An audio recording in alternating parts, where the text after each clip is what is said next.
Teka, di ba siya ang lalaking mag-aalahas na si Simon? Siya nga, hindi ako maaaring magkamali. Siya ang lalaking tumulong sa akin 13 taon na ang nakalipas.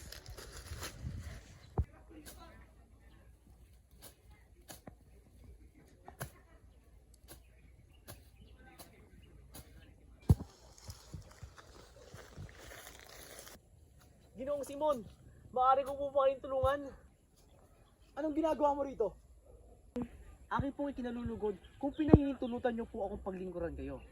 Kung hindi po ako nagkakamali, kayo po si Basilio, ikaw ngayon na nagmamayari ng isang lihim na maaaring pahamak sa ating dalawa. Kaya mas mabuting manahimik ka na lang. Hindi mo ba alam na maaari kang masawi sa akin dahil rito? Iba ang pagkakakilala ko sa inyo, Ginoong Simon. Ang pagkakaduklas mo sa aking lihim ay isang malaking banta para sa akin. Ang maaaring pagkakabunyag nito ay sisira sa aking plano. Sa plano kong paghihiganti. Sa planong matagal kong pinaghandaan. Ngunit hayaan niyo bang muli kayong mahatulan ng pilibustero at makulong tulad ng dati? Totoong naparito ako 13 taon na nakakaraan upang dakilain ang isang kaibigan na nag-alay ng buhay upang maipagtanggol ang karapatan ng mga Pilipino laban sa mga api. At ngayon nagbalik ako upang ipagpatuloy ang kanyang nasimulan. Hindi ko inasahan na ang laso na naiwan ay lumaganap na ngayon sa lipunan, lalo na sa mga kabataan, na walang ginawa kundi ang sumunod na lamang. Inaalipin at hindi pinapakinggan. Hindi, Ginoong Simon. Kung hindi dahil sa pag-aaral ng kabataan ng wikang Kastila, ay hindi tayo pakikinggan ng pamahalaan. At ang wikang iyon ang magbubuklod ng tuluyan sa ating mga Pilipino. Nagkakamali ka. Hindi ka naman ito magiging wikang pambansa. Aanin natin ang wikang ito. Itatago lamang ng huwad daw wikang ito ang ating tunay na karapatan, ang ating tunay na pagkatao. Ginoong Simon, mali ang inyong iniisip. Akin na nasaksihan ang inyong lupon. Ang mga kapataang nasa itatag ang akademya. Ngunit ilang beses ka nang tinakang kausapin sa Makariga at sa Gani upang ipahayag sa inyo ang inyong maling binabalak. Pero ang tingin niyo sa akin ay isang nasisiraan na ng bait. Pero bibigyan kita ng pagkakataon. Hayaan kita mabuhay, Basilio. Kahit nakasalalay dito ang katuparan ng aking mga plano. Samahan mo ako. Tuparin natin ang mga plano. Tuparin natin ang mga planong laban sa mga api. Sa pagtitiwala, Ginoong Simon, ako man ay may pangarap din. Gusto kong makapagtapos. Gusto kong maging isang ganap na doktor. Ang iyong mababala kung ikaw ay makakapagtapos. Makikita mo bang masaya ang iyong bayan? Makikita mo bang malaya ang mga tao? At ano? Hayaan mo na lambangan yung ina, kapatid, na mabulok sa ilalim ng lupa habang tinatapakan ng mga taong mismong pumatay sa kanila. Kung nais ninyong gawin ko, Ginoong Simon, kaya ko ba sila ipaglaban? Gayong mismo ako ay wala. Isa lamang akong hamak na estudyante. Hindi maaaring hukayin ng aking ina at hirap sa hukuman ng kanyang bangkay at pagkatapos ay magbintang ng kung sino-sino Kastila. At kung ibigay ko sa iyo ang aking tulong, Ginoong Simon, magbabawa man ng hatol ng hukom ay wala na silang magagawa. Hindi na kayang ibalik pa na kanilang mga pasya ang buhay ng aking ina at kapatid. Hayaan na natin silang matahimik. Wala na rin naman tayong papala sa aking paghihiganti. pareho lang tayo ng karanasan, Basilio. Ganyan din ako. Pinagwalang bahala ko ang lahat. Ngunit sa pagwawala akong bahala, ikaw pa ang naging masama. Ikaw pa ang kanilang kinamuhian. Ako pa ang kanilang kamumuhian sa kabila ng mga ginawa nila sa akin. Ano magalit kapag nasaktan? Lumalalim na ang gabi. Bumalik ka na sa inyo, Basilio. Hindi ko hinihiling na itago mo ang aking lihim. Na kahit ihayag mo, tiyak na hindi ka nila paniniwalaan. Gayunman, kung sakaling magbago ang iyong isip, hanapin mo lamang ako, ang aking bahay, sa eskolta.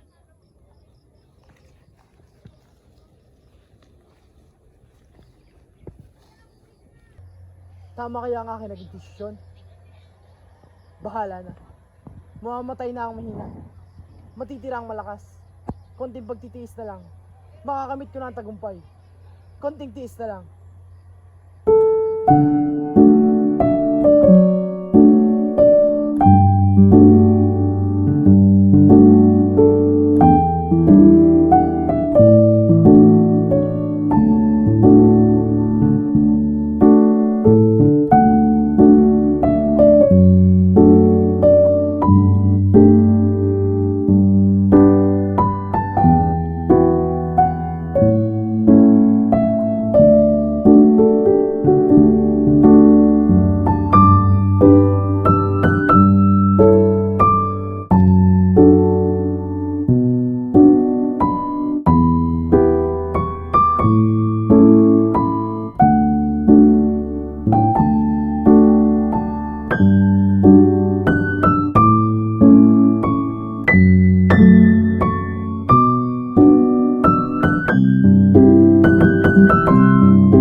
gawin mo yung tungkulin binata. Gawin mo ang dapat.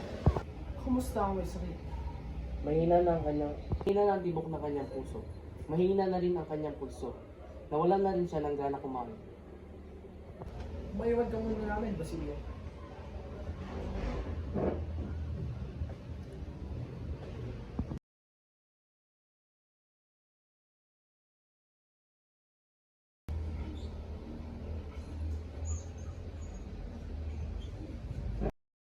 Basilio, kamusta na si Kapinantiano?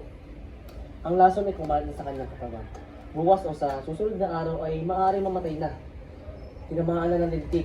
Isang munting dahilan, isang walang makabuluhang bagay, isang sulok na kalooban ay maaari makapatay sa kanya. Katulad ng Pilipinas. Ang lalo pang nakakapangpahina sa kanya ay ang mga bangungot at ang mga takot niya tuwing gabi. Katulad ng pamahalaan. May ilang gabi na siya nagigising, sumisigaw at iniiyakan ang kanyang kapalaran. Pinagbintangan niya pangakong dinukot ko daw ang kanyang mga mata. Wala akong makita. Basilio, balik mo ang mga mata ko.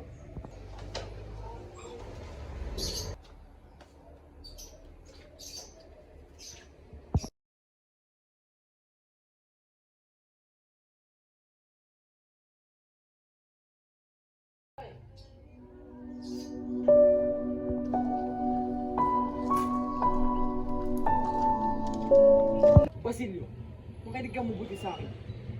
Nakita ko ang pinapadala ko sa iyo, hindi mo binabasa. Wala kang malasakit sa iyong bayan. Wala kang silbi. Sa loob ng ilang oras ay magsisimula ng himagsikat. Sa aking hudyat, bukas ay wala ng pag-aaralan. Wala ng universidad. Puro patayan at labanan na lamang. Kaya narito ako. Anakin kita ng dalawang bagay. Kamatayan o ngayong hinaharap.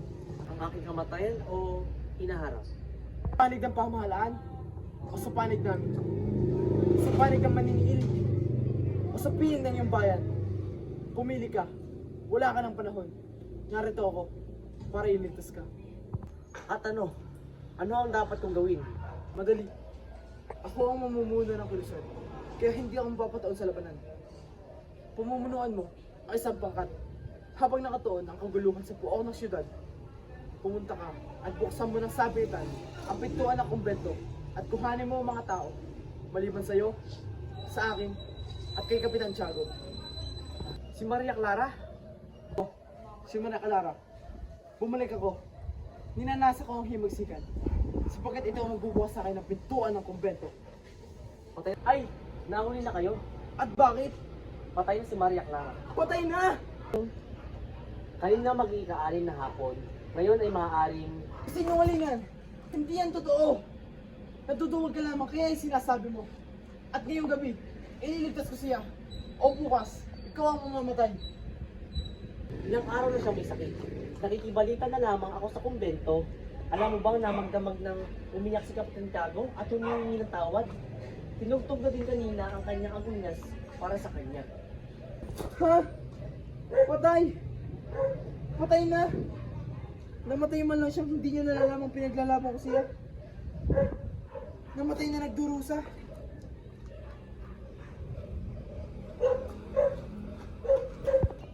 Ay, kakaawang tao.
Basilio.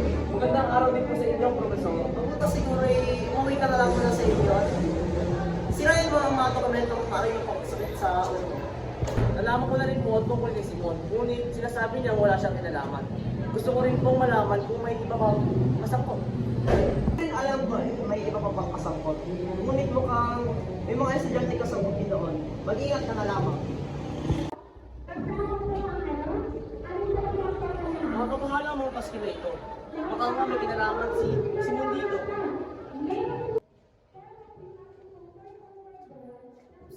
Gani, Basilio, ayos ka lang ba? Ayos, ako'y kinakabahan. Paano ako? Tayo, buong bayan. Hindi mahalaga kung sino ang sumulat ng Pascal. Ang mahalaga ay nalaman natin ang katotohanan at tungkulin ng bayan. Hindi ka namin Basilio. Hindi ako sang-ayon. Pupuntahan ko muna si Makaraig at hindi ako papayag na may mabuti pang mawala.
Si Basilio ay isang estudyante at alipin.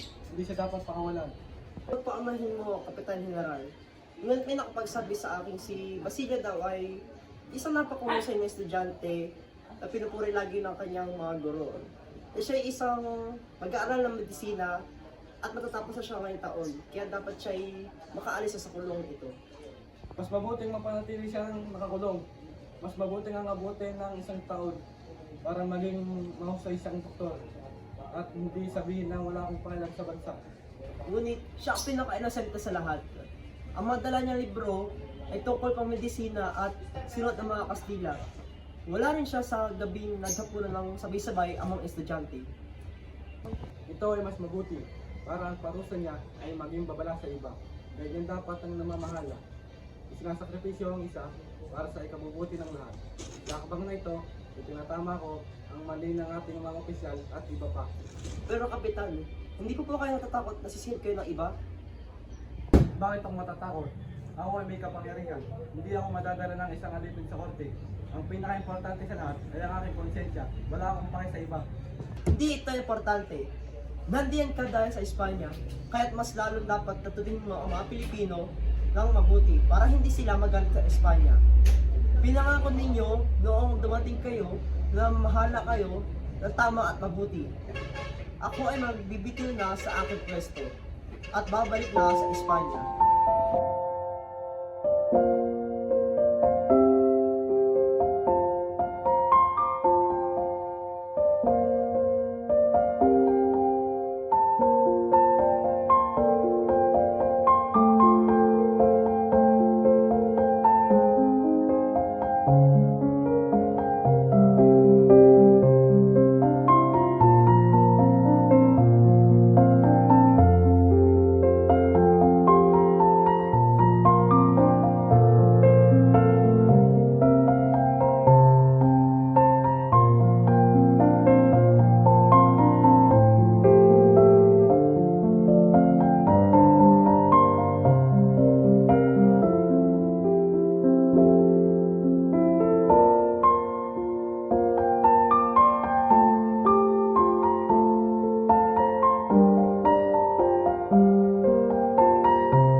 Senyor Simon, naging masama akong anak at kapatid.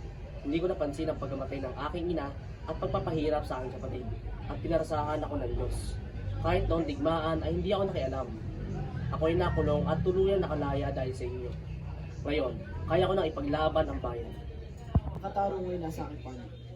Sapagkat ang aking layunin ay para sa nakakap. Maraming salamat po sa inyo. Pinawi mo ang aking agam-agam. Para saan ang lamparang ito? Hintayin mo. Dinamita? Oo. Ngunit ito hindi basta-basta. Ito'y kasabiang naimbak at kagagawang walang katuwiran. Ngayong gabi, makakarinig ang pagsabog ng Pilipinas. Mapaparasahan namin mga sala. Mamayang gabi, ano pistahan. Ilalagay ito sa gitna ng handaan. Niniming ito sa liwanag. Ngunit pagkatapos ng 20 minuto, ay mawawala ang liwanag dito. At habang inaayos ang mitsa, bigla itong sasabog. Kung gayoy, hindi niyo na po ako kailangan. Iba ang iyong gagawin. Pagkatapos ng magsabog, lalabas ang mga tao kasunod ko. Pangungunahan mo ang iba. Samahan mo sila sa Quiroga. Nandun ang mga sandata. Mamamatay na ang mahihina. At ano ang sasabihin ng mundo sa ating gagawin? Pupurihin tayo ng daigdig. Hintayin ninyo ako sa tapat ng simbahan ng San Agustin. Alas 10 ng gabi. Kung gayoy, pagkita na lamang tayo mamaya.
Inay, narito ako, si Basilio.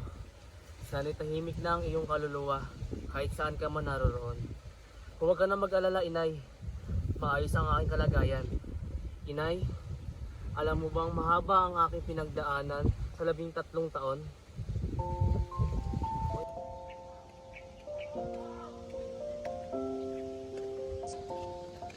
Basilio, papatirahin kita sa amin at pag-aaralin sa San Juan de Letras. Maraming salamat po.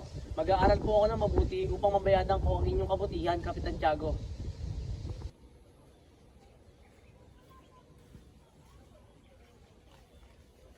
Inay, kapag nakapagtapos ako, papakasalan ko si Uli.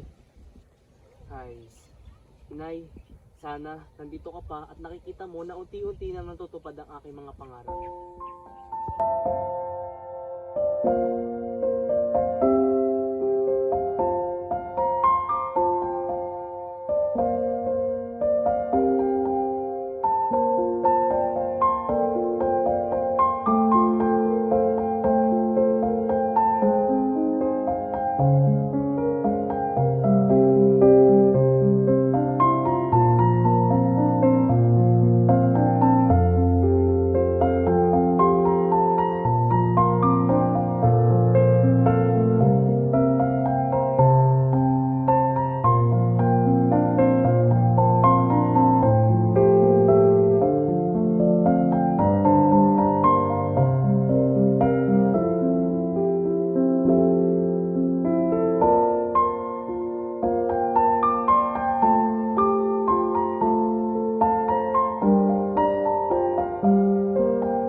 Nasaan kaya si Sagani? Alas 7 na, ngunit wala pa siya. Saan kaya pupunta? Wala si Sagani sa kanila. Nakalimutan kong itanong kay Simon kung saan magkakagulo. Ayun o, biglang sa akin ay lumayo sa analog. Naiisip ko na ang resulta pagputok ng gulo. Nakikita ko ang aking sarili na nakatayo sa mga bangkay. Ano itong nararamdaman ko? Kinakabahan ako, ngunit masaya ako. Ha! Alam ko na. Susunod sa akin ng mga tao-tao. Mananaig ang kamay na bakal kapag sila hindi sumunod. Ano yung aking tatanaw? Mukhang may karwaheng may nakasakay na kabinataan at kadalagahan. Parang si Juanito na may kasamang babae na pangkasal. Si Paulita? Taksil ka, Paulita. Kaya pala wala si Isagani sa kanila dahil nagdaramdam siya.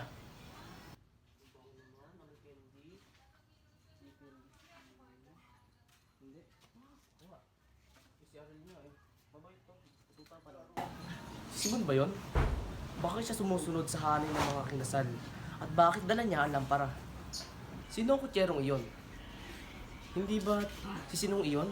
Ang kutsyerong binugbog ng Guardia Sibil? Saan kaya sila patungo?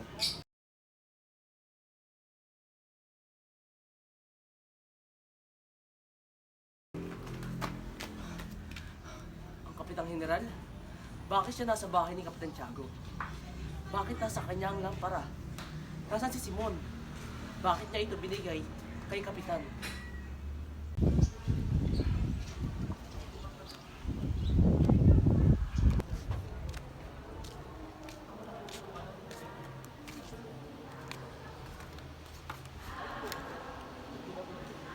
Tinatanggap mo ba bilang kaisang dibdib si Paulita? Opo, Father.